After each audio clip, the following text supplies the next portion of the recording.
तो हेलो बच्चों, कैसे हैं आप लोग। आई होप आप अच्छे होंगे। तो आपके और मेरे प्यारे से इस चैनल S2 की पाठशाला पे आपका स्वागत है। आज हम लोग क्या पढ़ने जा रहे हैं? सर, तो आज हम लोग पढ़ने जा रहे हैं मादा जनन अंग। मादा जनन अंग को इंग्लिश में बोलते हैं फीमेल रिप्रोडक्टिव सिस्टम। उसके बारे में हम लोग पढ़ने जा रहे हैं। तो मादा जनन अंग में कौन कौन अंग आते हैं? तो आते हैं, पहले आता है गर्भाशय, उसके बाद क्या आएगा? तो आएगा अंडाशय, उसके बाद हम लोग देखेंगे फैलोपियन ट्यूब। ये सारे जो रहता है, यही क्या होता है, मादा अंग में आता है, जनन अंग में आता है। ये क्या करता है? जनन में सहायक भूमिका निभाता है। सहायक नहीं, मेन भूमिका यही निभाता है। अब हम लोग देखते हैं, ये रहा, आपको दिख रहा होगा। तो ये डायग्राम आपको दिख रहा है, तो ये रहा, ये देखिए, इसको मिटा दो।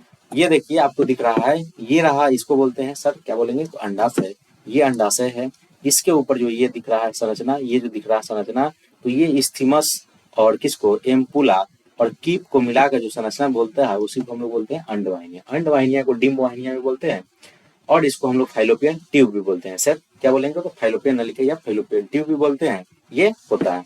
और नीचे देखिए, ये रहा योनि। यहीं से क्या करता है? स्पर्म एंट्री करता है। क्या करता है सर? तो मेल से जो स्पर्म आता है वही एंट्री करता है। और ये ऊपर रहा गर्भाशय। ये क्या है सर?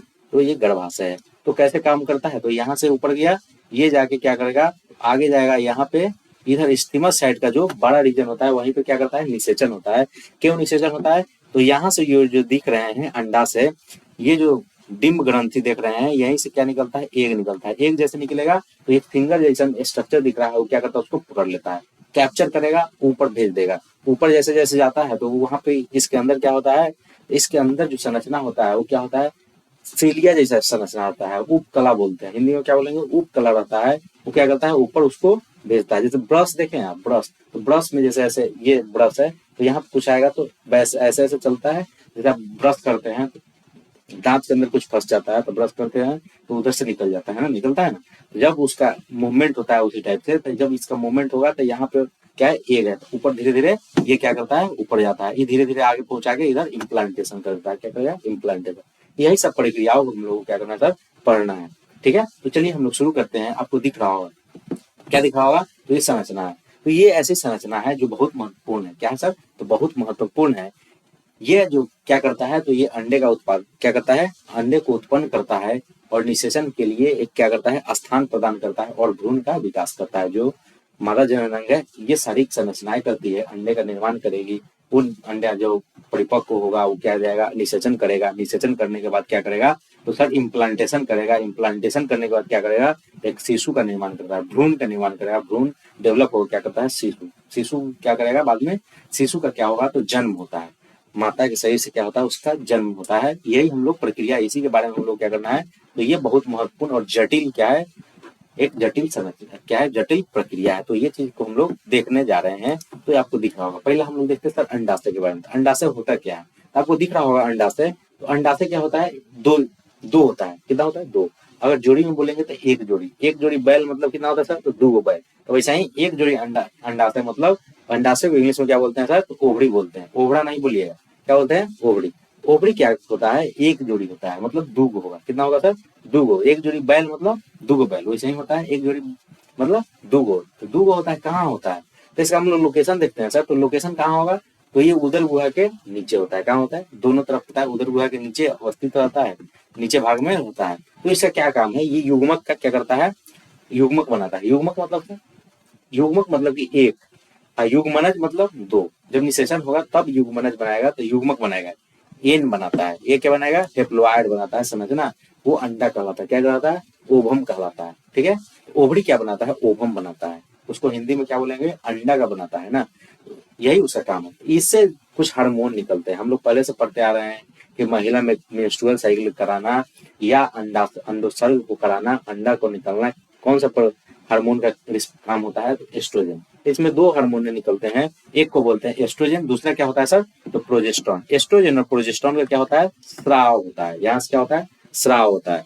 अब विशेष बात क्या है इसमें? तो लड़की जो होती है, लड़की, उसके जन्म से पहले ही उसके मदर के पेट में ही क्या होता है? बहुत सारे क्या होते हैं? इस मतलब बहुत सारे क्या होते हैं? अपरिपक्व अंडे होते हैं। मतलब अंडा से पहले से बना होता है, जिसमें अपरिपक्व अंडे होते हैं। वो क्या होता है? उसको हम लोग बोलते हैं कि वो क्या करता है? रेस्टिंग फेज में चल जाता है। वो क्या करते हैं? वो रुक जाता है। कब तक रुकता है? तो सर जन्म से लेकर के कब तक रुकेगा? तो जन्म से लेकर जब तक उसका क्या होगा, वो यौनावस्था में नहीं आती है, उस फेज तक क्या होता है, रुका रहता है। उसके बाद जैसे यौनावस्था होता है तभी क्या होता है, परिपक्व होने लगता है। क्या होता है सर, तो परिपक्व होता है। इसी को बोलते हैं, क्या बोलेंगे सर, तो वो क्या है, रेस्टिंग फेज में रहता है, वो रेस्ट करते रहता है। उसके बाद वो क्या होता है, अरेस्ट भी होता है, अरेस्टिंग भी होता है, अरेस्ट हुए रहता है। धीरे धीरे जब परिपक्व होता है तो परिपक्व होने के बाद वो अपना प्रक्रिया परिपक्व होकर वो अपना काम करता है। अब हम लोग देखते हैं अंडवाहिनी। क्या देखना है, अंडवाहिका या फाइलोपियन ट्यूब। जो फाइलोपियन ट्यूब हम लोग देख रहे थे उसके बारे में हम लोग पढ़ते हैं।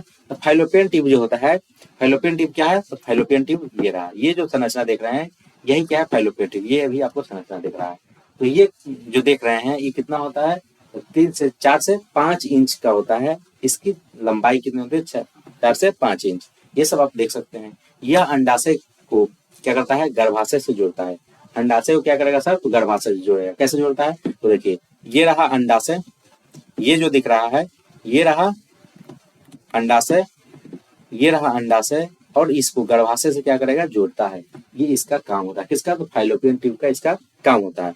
अब देखिए निषेचन के दौरान जो निषेचन होने का जो स्थिति आता है तो उसका स्थान भी देता है। निषेचन का ये स्थान भी देगा, कहाँ देगा तो सर, शुक्राणु और अंडे का मिलन कहाँ कराता है, निषेचन इसी नलिका में होता है। इसी नलिका में क्या होगा, निषेचन भी होगा है। तो यहाँ से अंडा निकला, ऊपर गया, इधर से शुक्राणु एंटर किया, इधर शुक्राणु एंटर किया, ये जाके क्या करता है सर, इधर ही साइड में क्या करेगा, तो वहीं पे निषेचन करता है। निषेचन तो ये कौन सा साइड करता है, तो निषेचन करने के लिए ये साइड बनाता है, मतलब ये जगह देता है। यहाँ निषेचित अंडे क्या करते हैं, जाइगोट गर्भाशय की ओर बढ़ता है। इसमें सीलिया होता है। जब जाइगोट यहाँ सर बनेगा, यहाँ पे जब जाइगोट बनता है, जब आपको दिख रहा होगा, ये आपको दिख रहा होगा कि यहाँ जब जाइगोट बनता है सर, ये आपको दिख रहा होगा, ये आपको दिख रहा होगा, आप देख सकते हैं।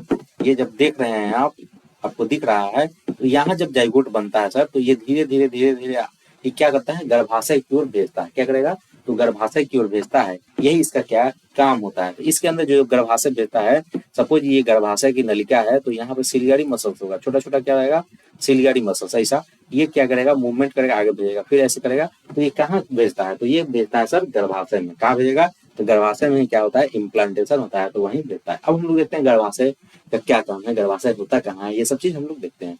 तो यह एक क्या है, पेशी और लचीली थैलीनुमा संरचना होता है। क्या होता है, बैग, थैला देखे हैं, उसी टाइप का संरचना होता है। क्या है, थैला होता है। तो आपके पास जो बैग होता है, थैला होता है, उसमें आप क्या डालते हैं, किताब को भी डालते हैं। तो इस ये अपने थैला में क्या डालता है, तो ये अपने थैला में किसको डालेगा, तो शिशु बच्चे को, भ्रूण को डालता है ना। तो इसी सब के बारे में हम लोग क्या करना सर, पढ़ना है। तो इसका कार्य क्या है, तो यह क्या करता है। अब हम लोग देखेंगे बैग जो हम लोग रखते हैं ना, तो बैग में क्या रखते हैं, कपड़ा लता, कहीं जाना हो, ट्रैवलिंग करना हो तो कपड़ा लता रखेंगे, नानी कहीं जाना हो तो मिठाई लेके जाएंगे ना, स्कूल जाना हो तो बास्ता लेके जाते हैं, पिकनिक पर जाना हो तो मुर्गा चुरा के रख लेते हैं। तो ये सब काम जो करते हैं, जो ये किसका काम है, तो बैग का काम है। तो इसमें जो भ्रूण गर्भाशय का जो थैलीनुमा संरचना है, तो ये किसको रखेगा, तो ये शिशु को रखता है। किसको रखता है, भ्रूण को रखता है। तो ये देखिए, यह भ्रूण का विकास, इसमें क्या होता है, भ्रूण का विकास होता है। यहाँ क्या होगा सर, तो भ्रूण का विकास होगा। निषेचित अंडा गर्भाशय के दीवार से क्या करता है, जाके चिपक जाता है। जो यहाँ निषेचित अंडा होगा, ये यहाँ आके धीरे धीरे क्या करेगा, डिपोजिट हो जाता है, मतलब धीरे धीरे वो क्या करेगा, इम्प्लांट हो जाता है। धीरे धीरे वो इम्प्लांट कर जाता है। और क्या होता है, इम्प्लांटेशन को ही हम लोग हिंदी में क्या बोलते हैं, रोपण। जैसे हम लोग प्लांटेशन बोलते हैं, इम्प्लांटेशन उसी क्या बोलेंगे, रोपण। यहाँ उसके माँ के रक्त से क्या मिलता है, पोषण। अब यहाँ जब धस गया, तब यहाँ पे मैनूट छोटा छोटा क्या होगा, नलिका होगा। तो उसी से रक्त से क्या मिलता है, उसको खाना पीना मिलता है। उस बच्चे को क्या मिलेगा, खाना पीना मिलता है। तो माँ के रक्त से उसको क्या मिलता है, खाना पीना मिलता है। अब हम लोग देखते हैं आगे, गर्भाशय की दीवार हर महीने क्या होता है, संभावित गर्भाशय की एक मोटी और स्पंजी हो जाती है। जो वो गर्भाशय का जो दीवार होता है, वो हमेशा क्या होता है, हर महीने स्पंजी हो जाता है। संभावित क्या हो जाता है, मोटी हो जाता है और स्पंजी हो जाता है। ये चीज हम लोग देख लिए। अब हम लोग आगे देखते हैं सर, ग्रीवा या योनि। ग्रीवा या योनि क्या कहाँ स्थित होता है, कैसा होता है, इसके बारे में देखते हैं। ग्रीवा क्या होता है, यह गर्भाशय जो होता है उसके नीचे का क्या होता है सर, नीचे का संकड़ा हिस्सा होता है। जो ये देख रहे हैं इसी को सर ग्रीवा बोलते हैं। ये जो देख रहे हैं संरचना, इसी को सर्विक्स या ग्रीवा बोलते हैं। इंग्लिश में बोलेंगे तो सर्विक्स, हिंदी में बोलेंगे तो सर ग्रीवा बोलते हैं। जो योनि में जाके खुलता है, ये आगे जाके कहाँ खुल गया सर, तो ये योनि में खुल गया। ये जो संरचना देख रहे हैं इसी को सर क्या बोलती है, योनि। तो कहाँ जाके खुलता है सर, तो योनि में खुलता है।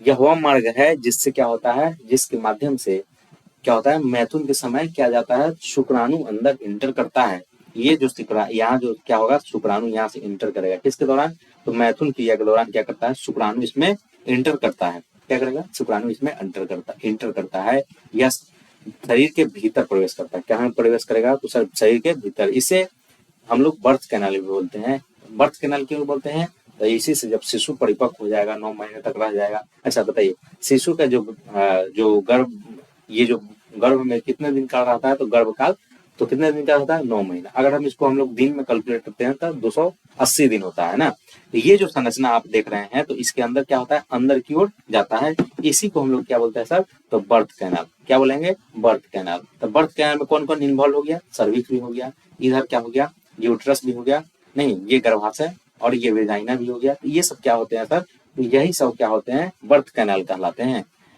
क्योंकि शिशु जन्म के मार्ग में ये सब आपको पढ़ लेना है। तो ये नोट्स कहाँ मिलेगा सर, तो ये आपको नोट्स मिलेगा टेलीग्राम का लिंक हम लोग दे देंगे। तो उसमें जाकर क्या करना है, डाउनलोड करना है पीडीएफ डाउनलोड करके आपको नोट्स बना लेना है और पढ़ लेना है।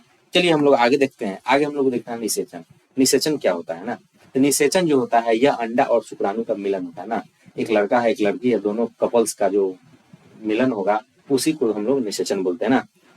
कपल कपल वो कपल, जैसे इधर से लड़का के साइड से क्या आया, शुक्राणु, लड़की के साइड से क्या आया, तो अंडाणु, दोनों का मिलन हो गया, तो उसी को क्या बोलेंगे, निषेचन ना। आपके समय में बड़ी कपल उपल का बात समझ में आ रहा होगा, इसीलिए कपल के एग्जाम्पल दिए। यदि अंडा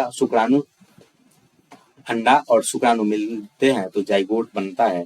उसके बाद शिशु के रूप में विकसित होता है। किसके रूप में सर विकसित होगा, तो शिशु के रूप में विकसित होता है। इसी प्रक्रिया को हम लोग क्या बोलते हैं, निषेचन बोलते हैं। ये आपको दिख रहा होगा, इसको आप लोग पढ़ लेना है। क्या करना है सर, पढ़ लेना है। अब हम लोग देखते हैं प्लेसेंटा क्या होता है ना। प्लेसेंटा हम लोग उसको बोलते हैं जो भ्रूण को माँ के रक्त से क्या करता है, जोड़ता है। ये जो आपको दिख रहा है स्ट्रक्चर, यही क्या कहलाता है, प्लेसेंटा कहलाता है। ये क्या कहलाता है सर, प्लेसेंटा।